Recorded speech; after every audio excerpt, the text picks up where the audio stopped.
think it's, as parents, we need to get signs from the kids too. How much interest are they showing? What's their level of, of wanting to do things? I think is a Love it. huge aspect. Even what parents want, might not be what the kids want, obviously. Welcome to the Parenting Athletic Kids podcast.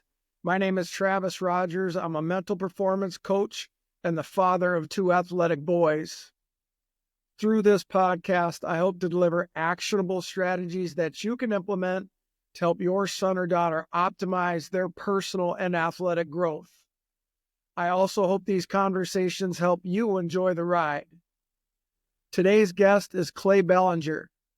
Clay spent 16 years in professional baseball and is currently a baseball coach at Hamilton High School in Arizona.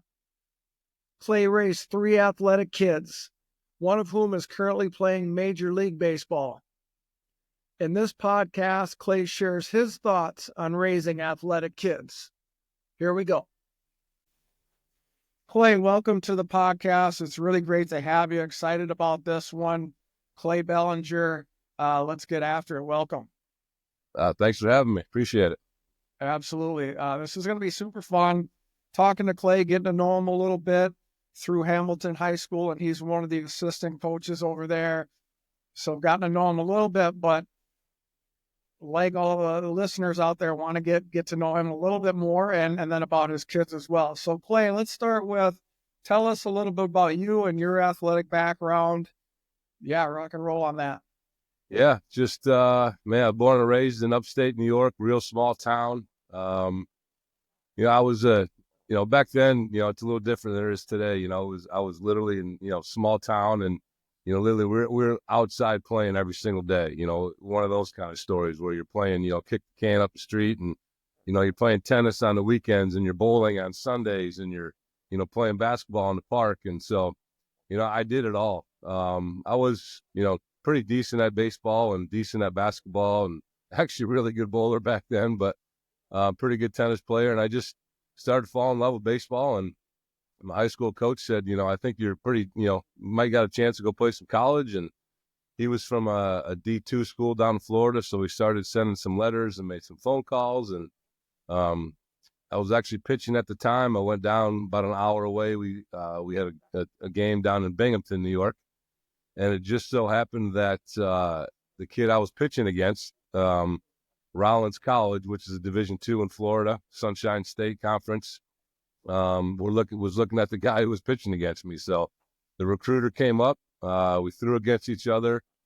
God, I want to think. I say we lost like 2-1, but it was really good, on both of our ends. And I think he literally sat us aside, called us, talked to us right after the game, and said, "Hey, I got 2 scholarships for you guys if you want to come on down." And so I did some research, and I ended up being Mike, the guy from Binghamton, ended up being my college roommate.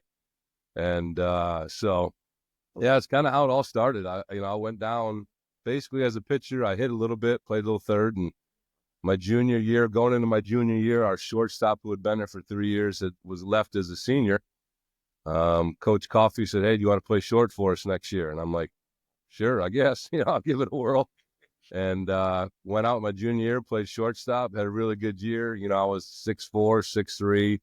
I could hit a little bit, had a really good arm.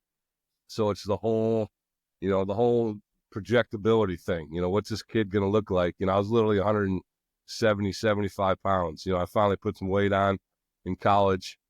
So the whole projectability thing definitely helped me out. I ended up somehow getting drafted in the second round by the Giants, and I left the East Coast for the first time in my life. Came out here to Scottsdale, Arizona, and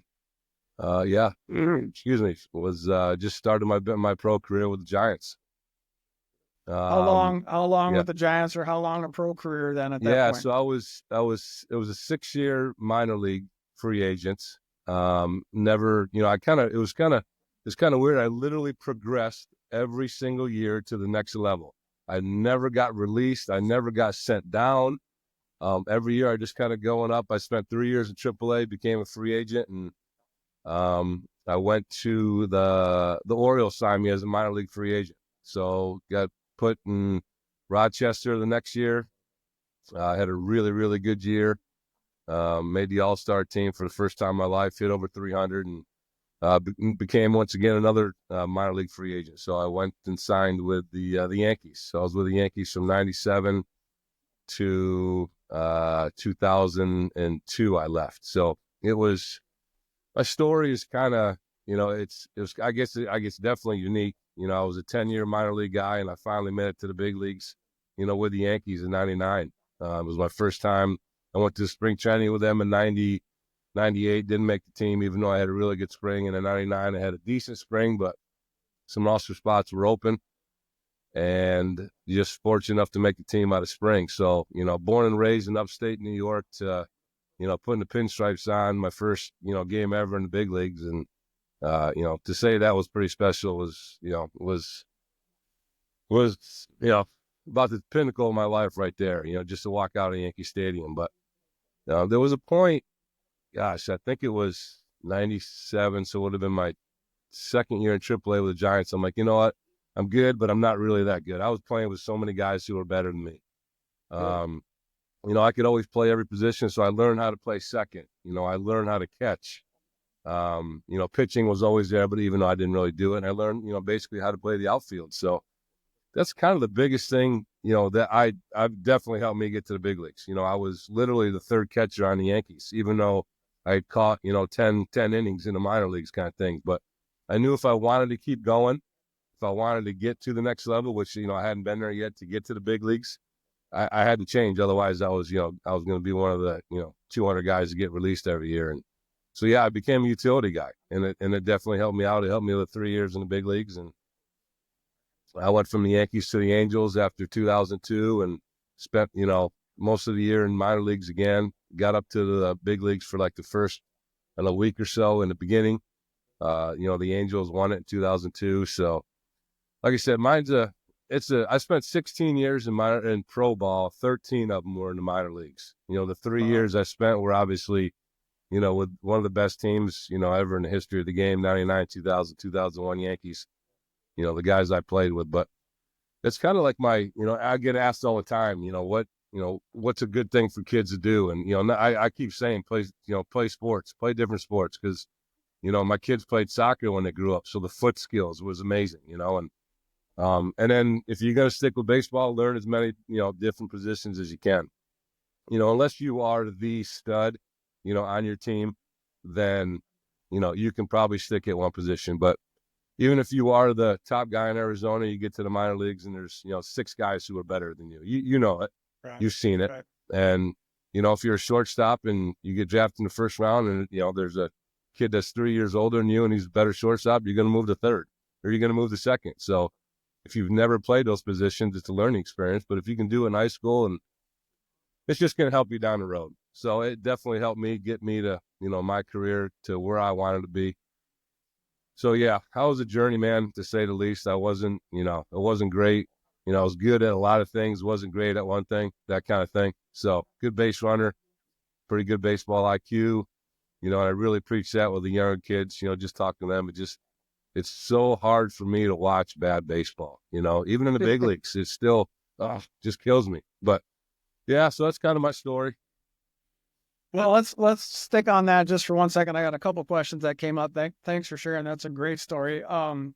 It must have taken some pretty keen self-awareness 3 years or so in to be like, okay, I'm not as good as that guy at this position or whatever it was. Like what set them apart from you Just, at shortstop or whatever? yeah. And then also, like, how do you think you had, because I think that would be really hard to be humble enough, have the humility to be like, listen, that guy's better. I got to figure out a different way. Yeah, I mean, So for what? me, Yeah. yeah, for me, I was always good in the, excuse me, I was always good in the field. You could put me as short, my arm obviously helped out with, a lot of things. I had really good hands. My feet were good, but I was never, unfortunately, I never got to the point where I was, just a really good hitter where, that was going to propel me. So, yeah, like I said, I think, my second year at AAA, we got a guy that came over and, pretty good shortstop. He ended up going over to third, but you could just see when you're playing, especially in the minor leagues, when you're playing against other teams, even though you are in a position, you're playing against a team, and you're like, the guy over there playing short, the guy over there playing second, the guy over there catching is, they're good. You know what I mean? They're good, and eventually you're gonna get to the point where you got to hit. You know what I mean? You got to hit, and I could just see it. So I'm like, and I sat down with one of my coaches. He's like, dude, do you know how to catch? And I'm like, I have no idea how to catch. He's like, do you want to try it? And I'm like, you know what? I'm going to give it a whirl. I'm going to throw those stupid tools of ignorance on. But if it's going to help me, to get to the next level, like I said, then I was all for it, because I could see the writing on the wall. Like I said, I had one really good year where I hit 300. A couple of years maybe where I hit 270 with some home runs, but everything else was 220, 230, 240. Nothing great. It helped. Obviously, I'm not going to lie, being a second round pick, and they most of the time give those guys a little bit more leeway. So yeah, like I said, I learned how to play second. I actually loved playing second base. I thought it was, I don't know. I love being in the action, and behind the dish when I was back there. Whoo, man, I actually, even though I never quite got the whole blocking thing. I was more of a pick guy, you know. But I loved it back there. Man, oh man. It was just a different mentality for those guys back there. I'd get pissed off when my guys made errors out in the field, because that just meant I had to sit back behind the dish and get beat up more, that kind of thing. It just totally, blew my mind. So, but yeah, it was a thing that I knew if I wanted to get to where I wanted to be, I wasn't going to be a shortstop, or I wasn't going to be a third baseman. But I knew, once I figured out how to play second and catch, I'm like, maybe I got a chance, because you don't have to hit, 300. You don't have to hit 270, Right. but you go out, play really good D, and get some hits and help some teams out. So that Okay. was kind of it. I knew the writing was on the wall if I didn't make this change, and I really spent my whole life playing baseball, and it's something I wanted to do. Right. Awesome. So let's get into your kids a little bit. Break them down for us a little bit. However you want to play that out. Tell us about your Yeah, kids. it's been, to say, Jen and I have some pretty good genes together. Has been probably pretty much an understatement. I've got three. Ashley's, 32 now. Cody's 29. Everybody knows about Cody, and Cole, is 25. But Ashley was, Ashley was good enough to, athlete to go and play, collegiate volleyball in California, NAI school. So she was always a soccer player, and Jen was a volleyball player growing up. And I never ever watched volleyball. Never watched it. Never even thought to, think about it. And Jen was, Ashley was good. She was a goalie. But Ashley, Jen started talking, hey, let's try volleyball. Let's try ball. And I never pushed her, one way or the other.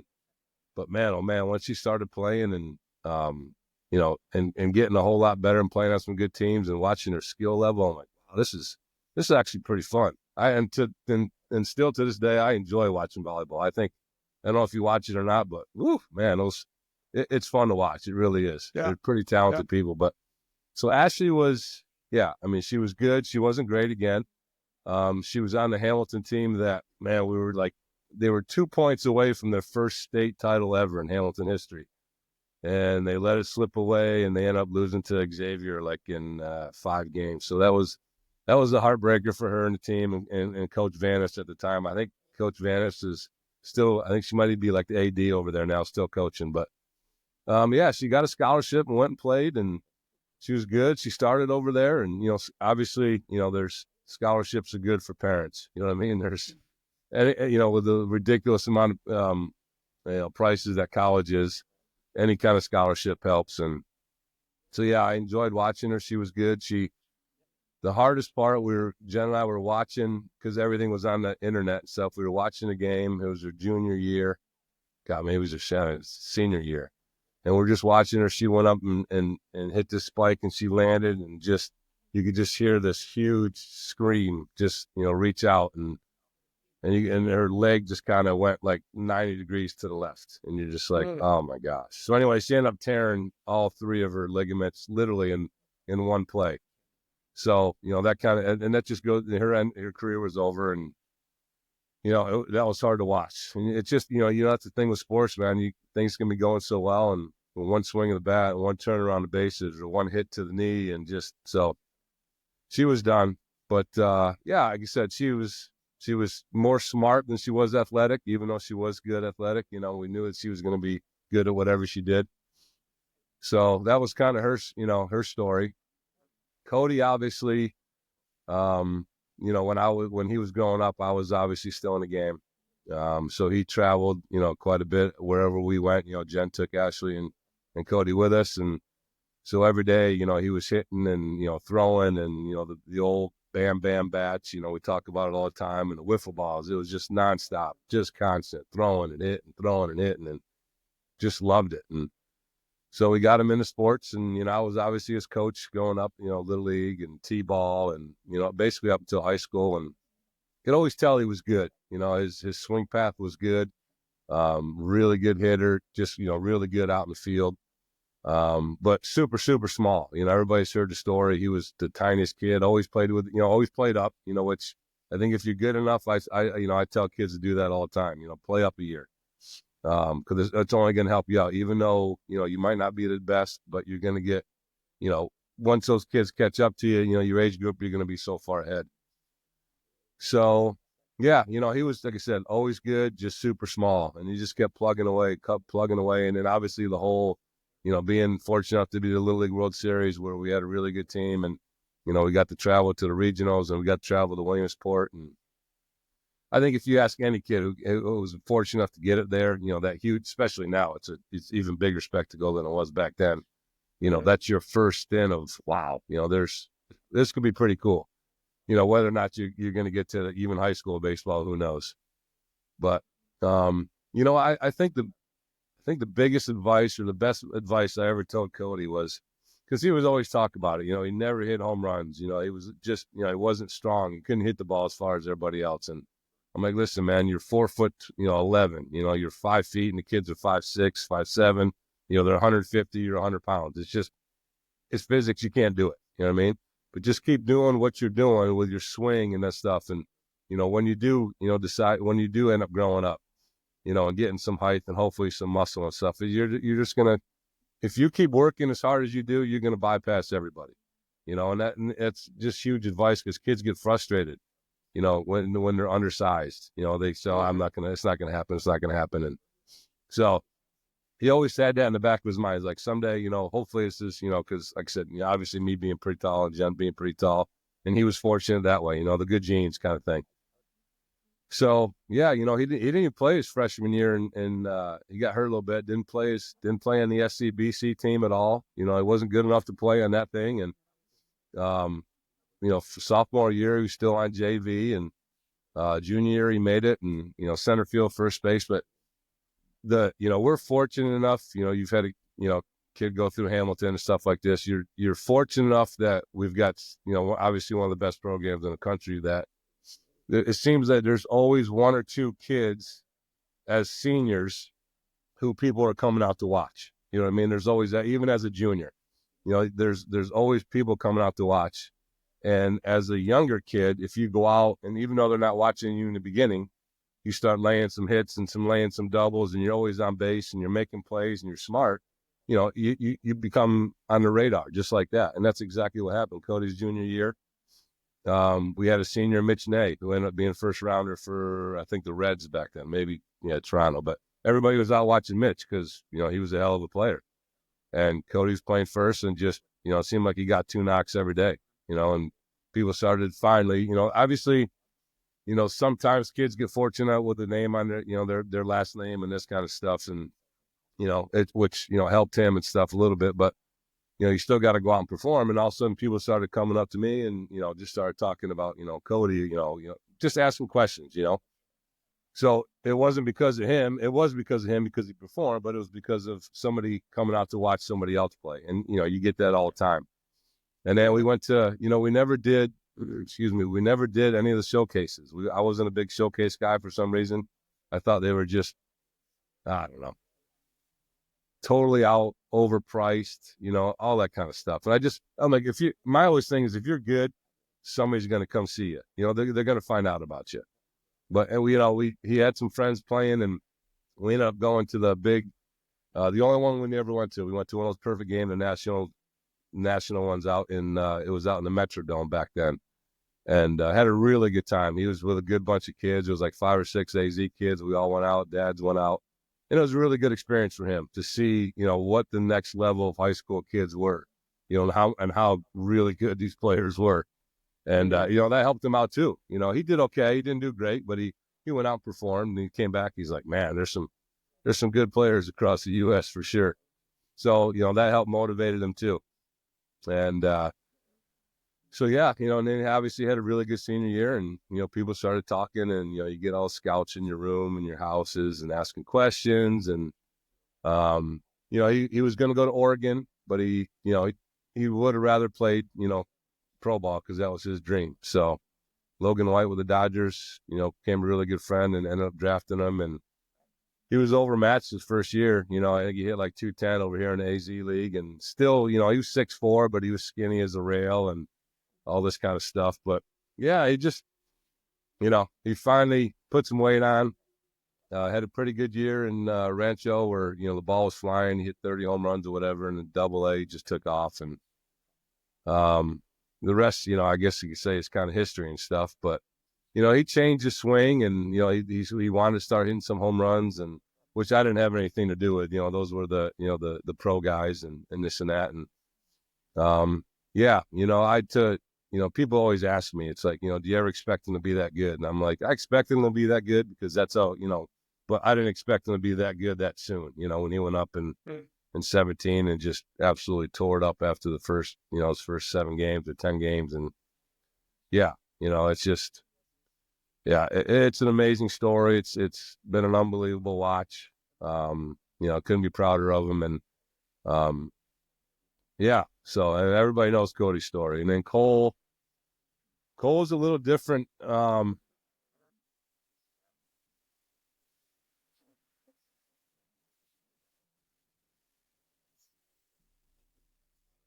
Yeah. Okay. Keep rolling. I don't know what happened. Yeah, no, Cody was calling me, so I had to hang up on him. He heard us talking about him. And then my youngest was Cole, and little, like I said, the personalities and the differences between kids, everybody has them and stuff. And Cole was, we did the club ball team with him. Was a pitcher, hitter, really good at pitching. Wasn't a big kid, but he threw well. And the more he got older and stuff, got into high school, he was literally, you don't see too many of them anymore, but he was a 4-pitch pitcher. He had the fastball, the curveball, changeup, and slider. And getting into his junior year, I think he made the team as a sophomore playing second because we had a guy get hurt, so he took advantage of that. We literally had like an all sophomore infield over at Hamilton, so all the 3 kids got to play together for 3 years. And but I always thought he was a better pitcher than he was hitter, even though he was decent. Didn't really have a whole lot of foot speed, that kind of stuff. So could he ever play second base at the next level? Probably not. Maybe third. I always thought he was going to pitch, especially, when he was, 6'1", all of a sudden he started putting because he was a skinny kid. All my kids were skinny in high school, kind of like me. But, you put the whole projectability thing, what's it going to look like, 20, 30 pounds on? Can he get to 92, 93 consistently? Because he was, junior year, probably 86, 87. Senior year, I think he was like 87, 90, touched 91 a few times. So he wasn't, overpowering, but he was a good pitcher. And, I think if you ask Coach Woods, he had like the FU mentality. You know what I mean? He was that kind of, he was a bulldog. He wasn't going to put up with anybody's crap. And he probably rubbed Mike wrong a few times, if you ask Mike, but, Mike understood that that's just the way he is. And that's just the way he had to be good. So, where Cody just kind of took everything in. Yes, sir. Yes, sir. This kind of thing. And never, ever really, not a whole lot of back talk. Cole, you got some back talk from it. You know what I mean? So, but it was a good way. He ended up pitching, his junior year and senior year to, he was a state championship winning pitcher both years for Hamilton. So, he started getting looks. There was some things, does he want to play infield? Can he hit? Can he pitch in the minor leagues? And once again, Logan, who was with the Padres at the time, really liked him and drafted him, as with the Padres to pitch. So he went out and I think after his first or second year, got a little hurt, had some elbow issues, and unfortunately, that was right around that that ridiculous COVID thing, and so he got hurt. He had Tommy John, and it, I don't know. I mean, it was kind of a bad taste in all of ours, mouths. The way it kind of ended up, where they shut all of the facilities down and stuff, and they basically said, listen, you're 19 years old, finish your Tommy John rehab on your own, and it's just like, what? You kidding me? You can't do that. Anyway, long story short, he never ever really came back from it. And he just decided to hang him up after 3 years, which I think it kind of bothered him a little bit more than he kind of, stated to us that it did. When he told us that he was going to retire, it kind of caught us off guard because we thought he was going to try to, finish and keep going. And he's like, "Nah, I'm done." And yeah, so he got 3 years in. But I think once he did get drafted, especially with the Padres and Cody being with the Dodgers, that was kind of a kind of a unique scenario. Like, maybe 3 years from now, is Cole going to be on the mound throwing against Cody kind of thing? And for us to think about that would have been pretty special to say the least. But it didn't work out, and so yeah, three different kids, three different athletic abilities, but yeah, it was a good run for all of them. Obviously for Cody, it's still going strong. Really cool. I got a bunch of questions to dive into. So both obviously you and your wife were athletes. Was that something as you were raising kids was really important to you guys that they be athletes? Was it a natural thing to put them into athletics and then kind of see what would happen at that point and try different things? Yeah, Was there any thought about it? Yeah, no, I mean, it wasn't like, they're going to be athletes. It was never like that. It was just because, I was always playing, when all of them were there, all of them were growing up and stuff. So it just became natural. We asked Ashley if she wanted to go play soccer, and she's like, yeah, because she had some friends playing. And, not only is it sports, but it's the whole, I've got some friends playing, and it's a great way to meet people. And so, yeah, it was, never ever forced on him. And obviously with Cody, he just literally picked up a ball, when he was like a year old, that kind of thing, just like, anybody. And then Cole was the exact same thing. And, because Cody was already doing, and Ashley was already doing, Ashley would pitch to, to Cody in the backyard, and Cody would pitch to Ashley. And, so Cole was like, "Oh, let me do it." So let me pick up a bat, let me start throwing. And so, yeah, it was all on their own with nothing forced. And if they didn't make it, they didn't make it. And, we weren't those type of parents, and we were just, praying that, obviously it's a fantastic life. You know what I mean? There's so many opportunities out there. And like I said, sports is just, it's the mental grind. But you're just hanging around, you're meeting with teammates, and you're growing lifelong relationships, even, through high school, even as young kids. It's just a great way to, to meet people. Obviously the health, benefits behind it. But yeah, no, it was all natural, nothing forced. And then unfortunately they were really good at everything. How did you navigate that? I mean, it had to be, okay, Cody's and Cole, all three of them, they're going to be pretty good. They got a shot at playing college or playing professionally. How did you navigate? There had to be some days, sometimes where it was a pull, how hard do I push? Do I back off a little bit? It sounds like Cody maybe didn't need a whole lot of pushing, or he yes sir, no sir, and maybe Cole needed a little bit more. Maybe I'm wrong in that. But how did you navigate, or was there any times where you felt like I got to push a little harder, I got to back off? Yeah, I don't think we ever had to push any harder. You know what I mean? It was just, they just enjoyed it. You know what I mean? They once they got into it, they just really, really enjoyed it. So as far as pushing them, I don't think we ever had to do that. Pulling back, no, I don't think, like I said, because we were never those parents where, if you didn't feel like, playing, then you don't play. You know what I mean? If you want to take have a year off or a season off, we would have been fine with that. We did tell them, obviously, once, especially, well, I guess once you get to high school, especially over Hamilton, it's so big. There's so much competition over there that I don't, I don't know if any of the kids were good enough to play a second sport over there. You know what I mean? It was always them. It was kind of one sport at a time. They said the boys actually played soccer too, but they just didn't, decided that they didn't, enjoy it as much as baseball.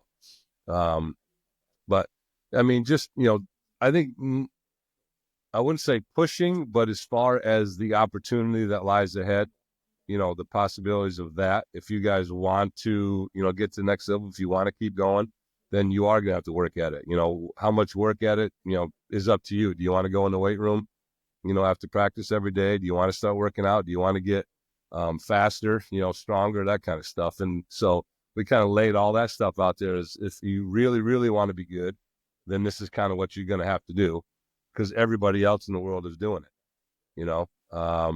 and, if you want to get into it later on or whatever, but it's just even today compared to, when my kids graduated in 13 and 15 and 17, it's college is totally different. There's the competition is just ridiculous now. And, the portal stuff and all these extra years these kids are playing against. And so I would even say it's probably 10 times harder now for kids, to be good, in high school to go play college. I mean, it really is because, you walk off high school campuses, you go to even a JUCO, and next thing you know, you got a 25-year-old sitting next to you. You're competing against 24-year-olds and, guys who are, and girls who are just, so much stronger and older. And it's just, there's so many rules that have changed over the last 5 or 6 years.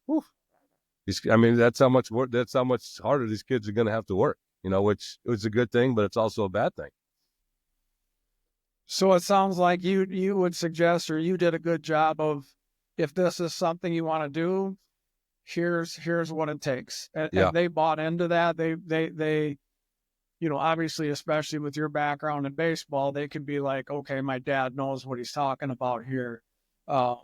These are the things that I need to do. So for parents out there, is that something you maybe, if they don't know exactly what it takes, if your kid wants to play college baseball, talking to somebody that does know what it takes when you're a 15-year-old, what kinds of things that you need to be doing, reaching out to those kind of people, finding those kind of people. I think that, I mean, and there's, I don't know if anybody does it as like a counseling service or, you know what, that's might not be a bad, might not be a bad job opportunity or some kind of business to start. I'm going to think about that. That's a great idea because literally, it's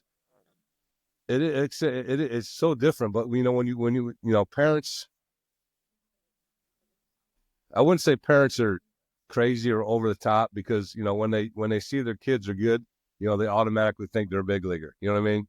Yeah, I'm sure you've run across those kind of parents all the time. Where like, my kid's the best 12-year-old around, and he's going to be a big leaguer. We're when do we sign the contract, kind of thing. And it's just there's so many more obstacles to go through and to deal with out there. So like I said, especially today. But it's just if you know somebody who's played the game, and you feel fine enough just to go talk to them and ask them, hey, what's it really like?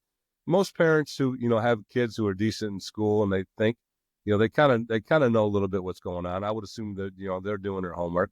Everybody knows about the new rules these years, the extra years and the portals and all that kind of stuff. But I would definitely suggest if you've got any, if your kid's got any kind of talent and somebody who's played the game or somebody who's involved, then definitely see if you can grab a phone call with them, take them out to coffee, and see what they say.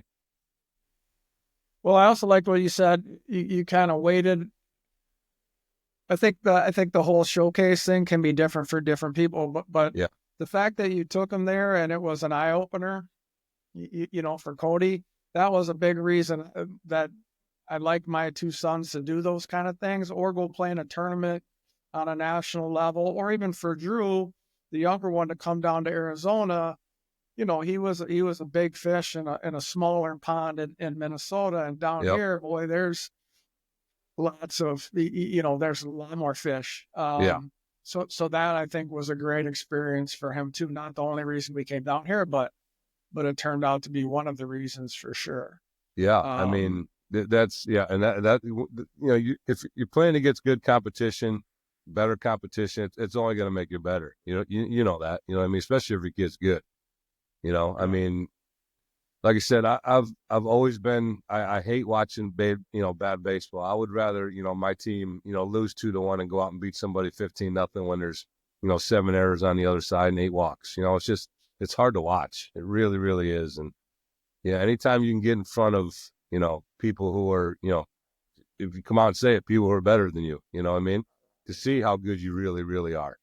Could be a humbling experience, and could be a great experience, and Well, what kind either of way, what you're going to learn something yeah, from it. Yeah. exactly. Yep. Yeah.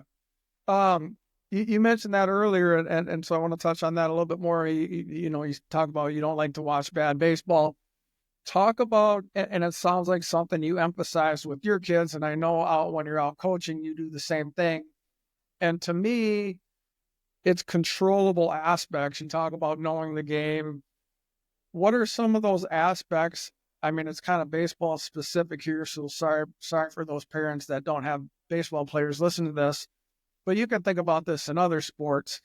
These are controllable things. You talked about how Cody was smaller, just keep doing your thing, but you can do A, B, and C that will set you apart from other guys, being a smart base runner. What would you say are some, I don't know, a handful, a couple of those things that pretty much any baseball player out there, or maybe athlete, can lean into that can help them be a better player, no matter what their size or athleticism or skill level? You got a couple, three things maybe that parents can pass along to their kids. This is a good thing to focus on. Yeah, I think my number one thing is, so I've got a buddy of mine who's he lives over in Hawaii, and he runs a organization over in Hawaii, and for the past 5 or 6 years, whenever he comes out, I help him. He brings me out to Hawaii, and just to kind of help out these kids. And this guy is he's a hard ass, but he's absolutely amazing what he does with these kids, and even at 10 years old. And so being over with him, all these years and stuff, it seems every single time we have a game, it's we sit down, we talk to the kids, we get down in tournaments, we talk to the kids. And my thing is it doesn't matter what skill level you're at on any you play any sport. It doesn't matter what skill level you're at.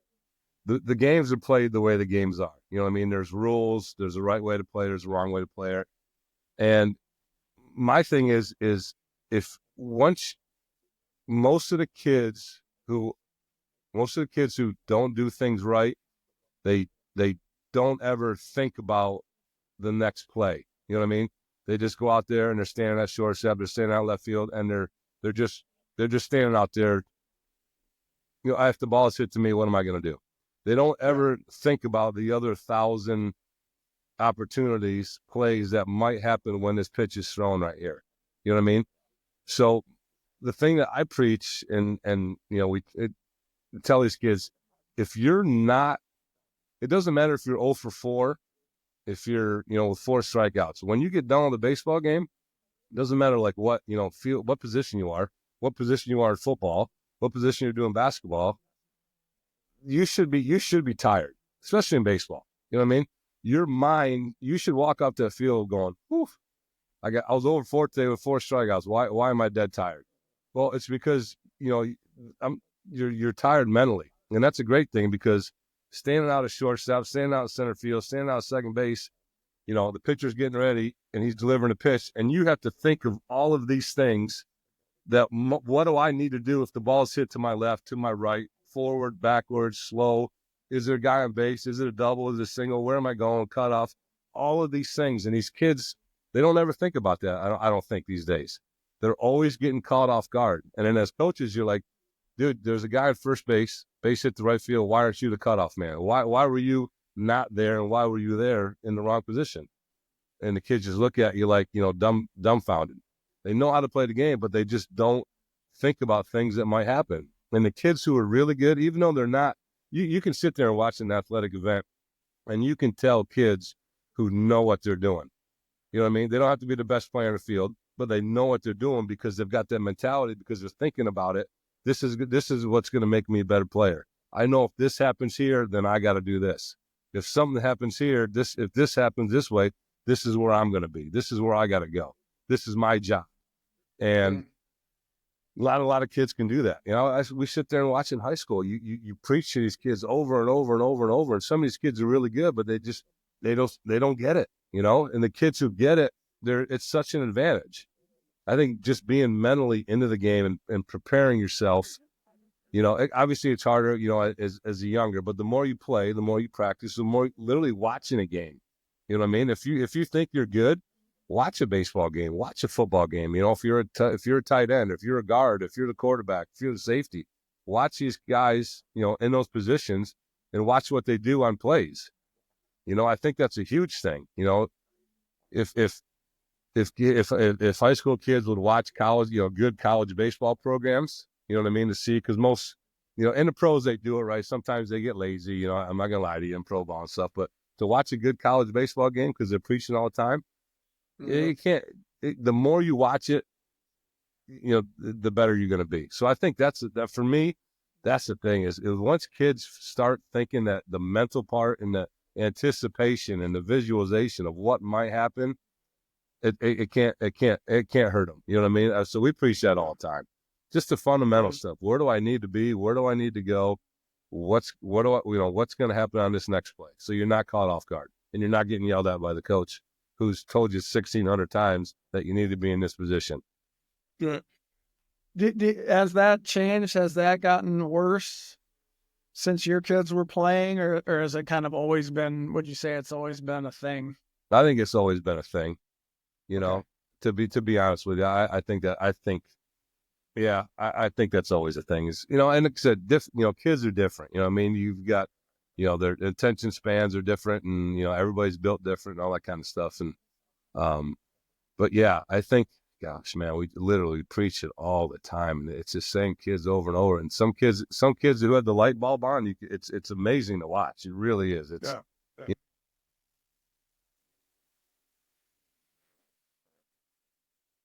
We're good. But totally controllable, okay. totally within an athlete's control, Yeah. whatever sport they're in, right? So I think that's Yeah, important. definitely. I wanted to hit on one more thing, and then we'll see where we're at. A lot of kids, you talked about your kids, they were just motivated, like it's not something that you had to pull back on or push too much. I'm sure there were days in there, but a lot of kids are quitting sports now at 12, 13, 14 years old. And parents are wondering at the younger ages, I think, up until that age, and even beyond, how do I help them to stay passionate about the sport? What things do you think you did with your kids or didn't do with your kids that built this passion? I mean, obviously you were in the game, so they're following you around and they're at stadiums and they're like, man, this is pretty cool. Like, Yeah. most of us Yeah. don't have Mine's that a little, piece of it. yeah, ours is a little different, upgrowing for the kids, than I guess the normal person. Yeah, I mean, that's a great question. Like I said, for me, we didn't have to do that. We really didn't. I know. I I think the biggest thing is, and it's not a good thing. Obviously, is when kids are playing because their parents want them to play. You know what I mean? I think that's the hardest thing in the world.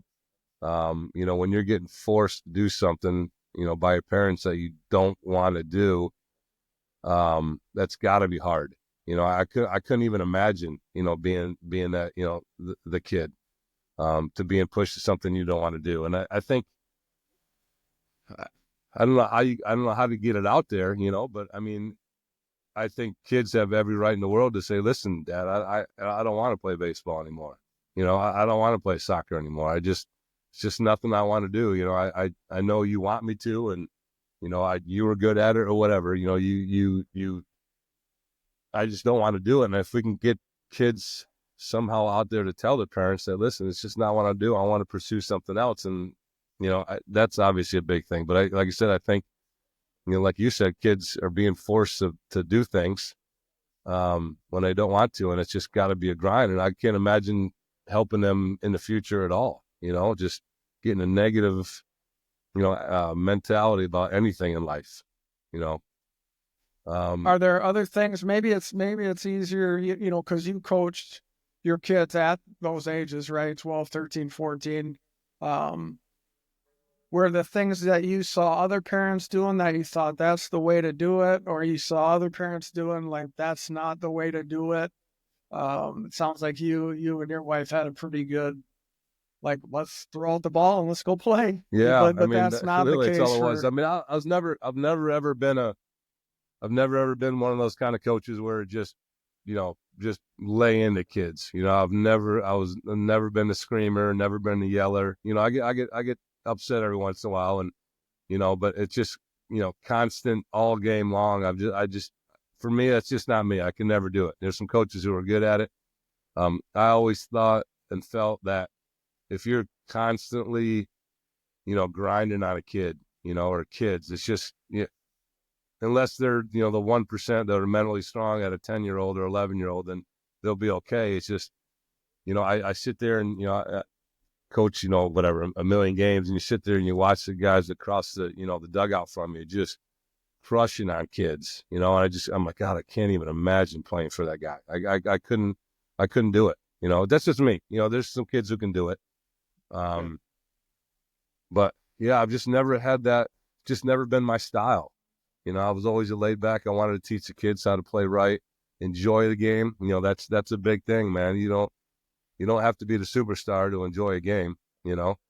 Um, I think, there's, kind of a, excuse me, there's, for parents, I can see why, some parents, especially if the kids are good, to keep pushing them to pursue, the athletics. Cause, like I said, there's so much money out there. I mean, I'm not talking about big leagues. I'm just talking about, scholarship money, and the money some of these parents, I would assume, are just, paying kids for training and weightlifting and going to these tournaments, and playing club ball and all these fees, which, you know, I wouldn't say you have to do it these days, but, probably I would imagine like 75% of the parents are doing it.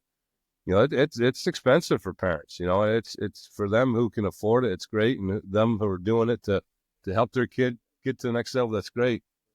But yeah, there's just and I think they think that, if we keep doing this, then, we've got a chance to make some money back going to college, which is a good thing too. I think, if you're good enough and there's scholarships out there and you can help your parents, you know what I mean?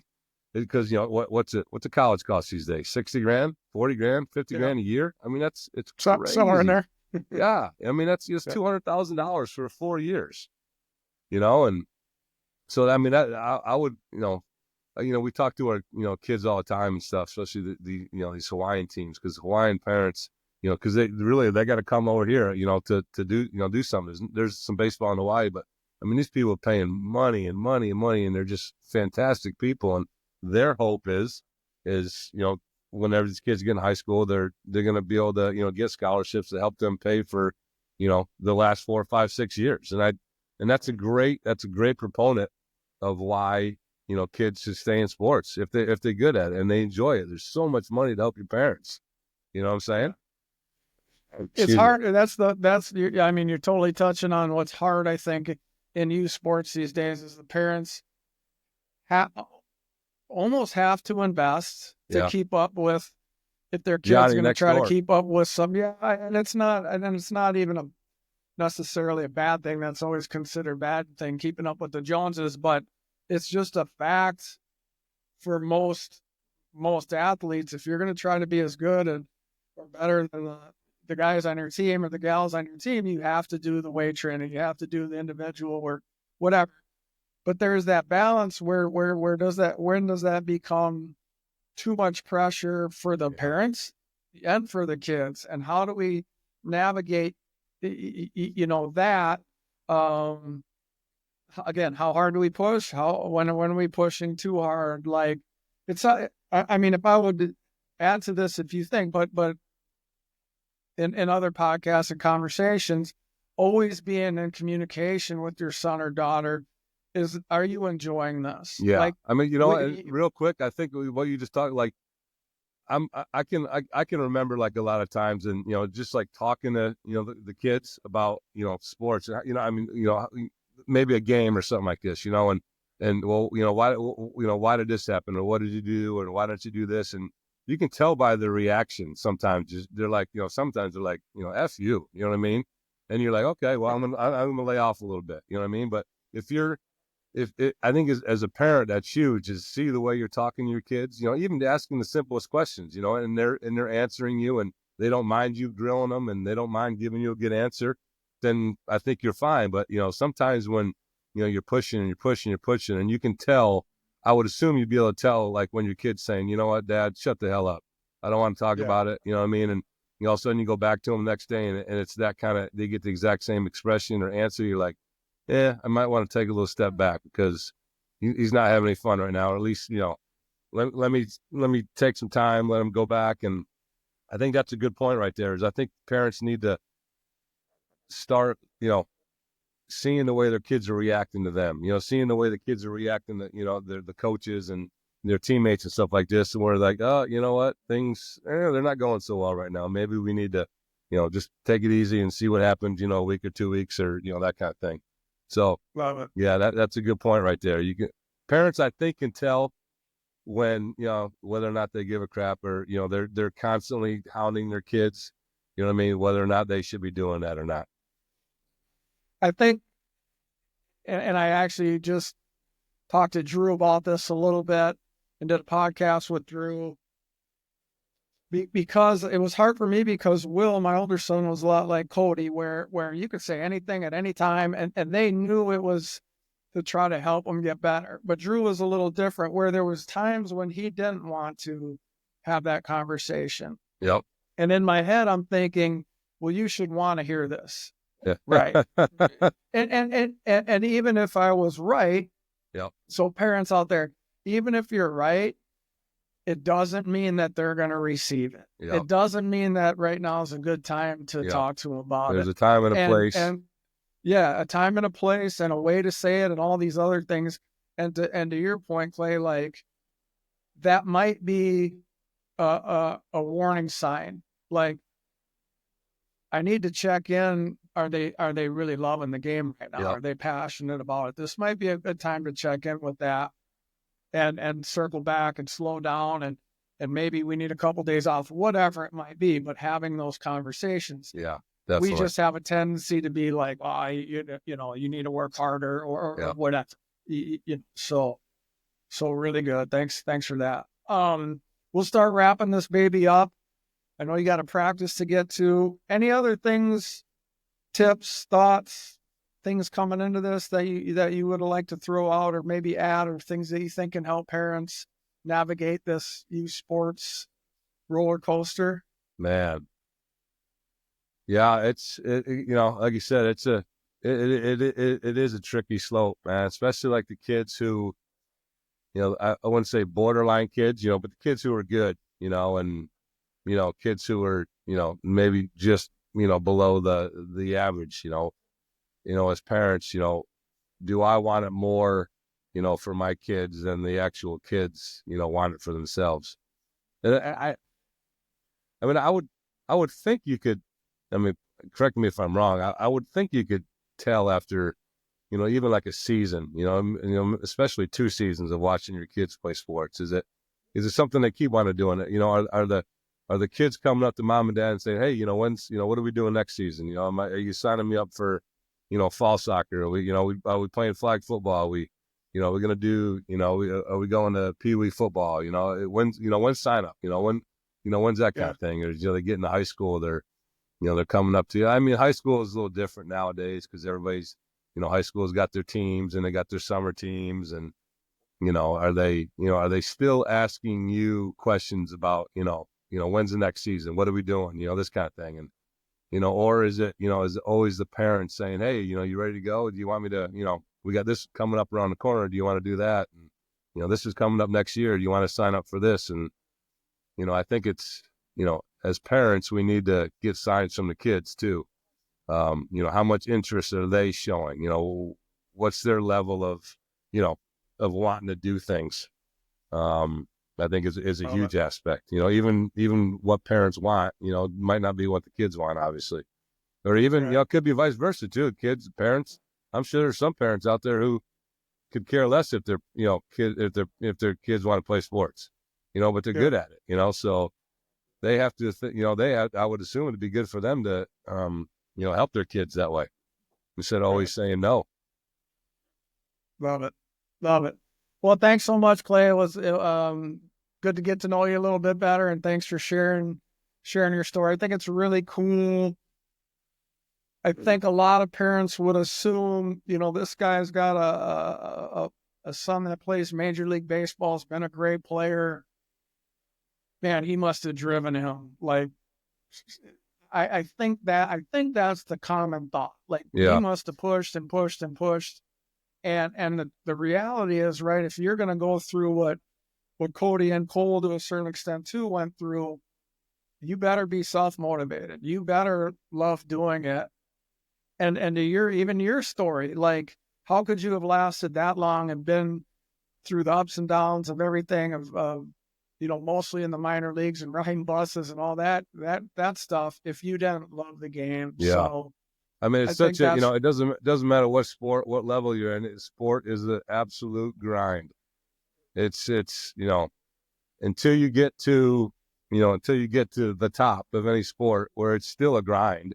I mean, people say, big leaguers, or, NBA guys, it's easy. It is. I mean, it's super easy once you get there, but you tell me if you've never played 162 games in 180 days. Yeah, tell me that's not a grind. I don't care, Right. Yeah, you're in the, you're taking charter flights and you're in really nice hotels and you're eating really good food and you're making a lot of money, but tell me you get 18 days off in 8 months. I mean, come on. People don't realize that. It's every sport you do is an absolute grind. I mean, I couldn't imagine throwing pads on playing NFL football. You know what I mean? How much their bodies must just be killing them. You know what I mean? Like, what are we doing every single week? Just getting hammered. And basketball, run up down the court. It's just, I don't know. It's just, people don't realize how much of a grind it is. Well, I don't think there's enough. You'll hear that once in a while, but there's not enough. We see the fancy cars and the nice hotels and the private jets and all those other things. But anybody I've talked to at any high level, any level of sport, there's good things and there's bad things. Maybe there's more good things at the major league level than in the minor leagues. But it's still to do it every day. Yeah. I mean, imagine having to show up to work at your best every single day. Yep. Like I said, you have to be self-motivated. If you're not self-motivated at any single sport, then you'll never get to be, you'll never get to the top. You'll never get to where you want to be. So it doesn't matter. It doesn't matter who you are. It doesn't matter, what age, what level, nothing. Like I said, if you as a player can't be self-motivated to see all of the perks that lie ahead of you, because there's perks. I mean, there's some unbelievable things that be waiting for you as an athlete, but yeah, if you don't want to do the work, then you'll never make it. So. So just on that, I got one more question I got to ask, because I was just talking to somebody about this yesterday.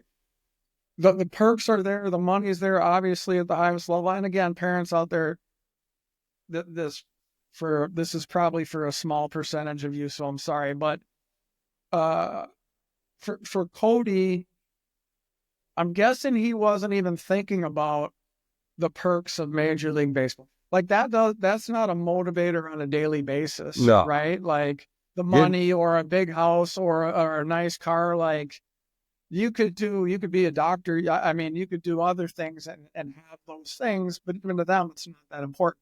What do you think does he just love baseball? He did, yeah. Like that to me. Yeah, without 100%, just absolutely loved it as a kid, as a teenager, as a preteen, just absolutely loved it. And I don't know, if he ever. I mean, I guess I don't think I've ever asked him this question. Was there ever a time that you didn't like baseball? You know what I mean? Was there ever a time where you didn't want to go to the field? That kind of thing. I'm sure there's some, some parents. I'm sorry, some players, that go through that stuff. I'm sure there was some times where Cole said, "Yeah, I don't really want to go, but I'm gonna go anyway." You know what I mean? Yeah. Um, Yeah. but yeah, I think, as far as Cody's concerned, I think just his goal was just to put on that major league uniform, to say I've made it. You know what I mean? And then obviously to get there and then, have a Hall of Fame career. It was his, goal way, way down the line kind of thing. But and to say that he didn't know, you know, what lies ahead as far as, money and everything like that, that would be, that wouldn't be true either. Everybody knows all that stuff. But I think just to say that I was a big leaguer, to step in the batter's box and to feel that competition was obviously the number one goal. Yeah. Yeah. It just makes me think like goals without passion, it's just not going to be good, right? No. Like no matter whether it's the parents' goals or the players, whatever. Yeah. If that player's not passionate about And that I would assume that, I mean, that's anything in life. You know what I mean? that's true. Yeah. Not just sports. That's anything. If you don't have any sure. passion for, being the best doctor in the world or the, whatever, the best pianist in the world, then it's not going to happen. Right. Yeah. There's just, your days are going to be long and hard. You're going to be waking up like, oh, I got to do this again. There's just so much competition out there, man. And I mean, I think kids know it, but I don't think they know it. You know what I mean? They don't realize how, like I said, with all these new rules, and hopefully they'll get rid of them soon enough, but there's just so many kids wanting to do the exact same thing. And, every team you go to, you're hardly ever going to be the best player. You know what I mean? Yeah. Awesome. All right. I'll let you go. Thanks so much, Clay. Really appreciate it. We'll see you in about an hour or so over in Hamilton for practice. Sounds good. Thank you, man. My pleasure. Thank you. Thank you for tuning into the podcast. Please be sure to like, follow, and especially share the podcast. If you want more information on strategies that you can use to help optimize your son or daughter's athletic experience, please check out my book, Parenting Athletic Kids.